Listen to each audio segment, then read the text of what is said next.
ధీరజ్ అయితే ఫుడ్ తీసుకొని వచ్చి ఎక్స్‌క్యూజ్ మీ బయటికి రండి అని పిలుస్తూ ఉంటాడు. కానీ ప్రేమ మాత్రం గొంతు మార్చేసి పరపురుషుని చూడనని చెప్పనైతే అంటూ ఉంటుంది. అప్పుడు ధీరజ్ అయితే ప్రేమని ఎదురుగా ఉన్న మిర్రర్‌లో నుంచి చూస్తాడు. ఇదేంటి ఇక్కడ ఉంది అని చెప్పనైతే అనుకుంటూ దీని తిక్క కుదరాలి అని చెప్పని ఏవండీ రారేంటండి ఎంతసేపు చూడాలి నేను డెలివరీ ఇచ్చే ఇంకా ఉన్నాయండి అని చెప్పనైతే అంటూ ఉంటాడు. కానీ ప్రేమ మాత్రం రాదు. అప్పుడు ధీరజ్ అయితే మా ఇంట్లో కూడా ఒక తిక్కది ఉంది. దాని పేరు ప్రేమ. అది మనుషుల రక్తం తాగుతుంటుంది. అది దానికి ఇష్టం వచ్చినట్లు మెంటల్‌గా చేస్తుంది అని చెప్పనైతే ప్రేమ గురించి మాట్లాడుతూ ఉంటే ప్రేమకైతే కోపం, ఆవేశం 2 వస్తుంటాయి. వీడేంది ఇట్లాగా అంటున్నాడు నా గురించి అని చెప్పనైతే అంటూ ఉంటుంది.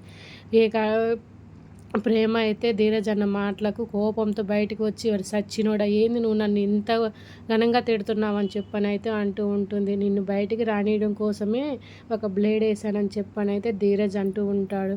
ఏంటి నువ్విక్కడ ఈ భరతనాట్యం ఏంటి అని చెప్పనైతే అంటూ ఉంటాడు. ఇదేంది మళ్ళీ కొత్త ప్రాక్టీస్ ఏదో పెట్టావు అని చెప్పనైతే అంటూ ఉంటాడు. కానీ ప్రేమ మాత్రం ఏం మాట్లాడకుండా వెళ్ళిపోతూ ఉంటుంది.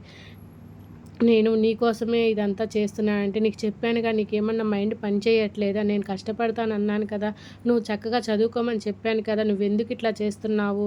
మొన్నే ట్యూషన్ ఇంట్లో పెట్టినందుకే మా నాన్న ఎన్ని తిట్టాడో తెలుసు కదా! మళ్ళీ ఈ విషయం తెలిసిందంటే ఏం జరుగుతుందో నీకు ఆ మాత్రం తెలీదా అని చెప్పనైతే అంటూ ఉంటాడు. దానికి ప్రేమ నువ్వు ఇంత కష్టపడుతున్నప్పుడు నేను కష్టపడాలి కదా అని చెప్పనైతే అంటూ ఉంటుంది.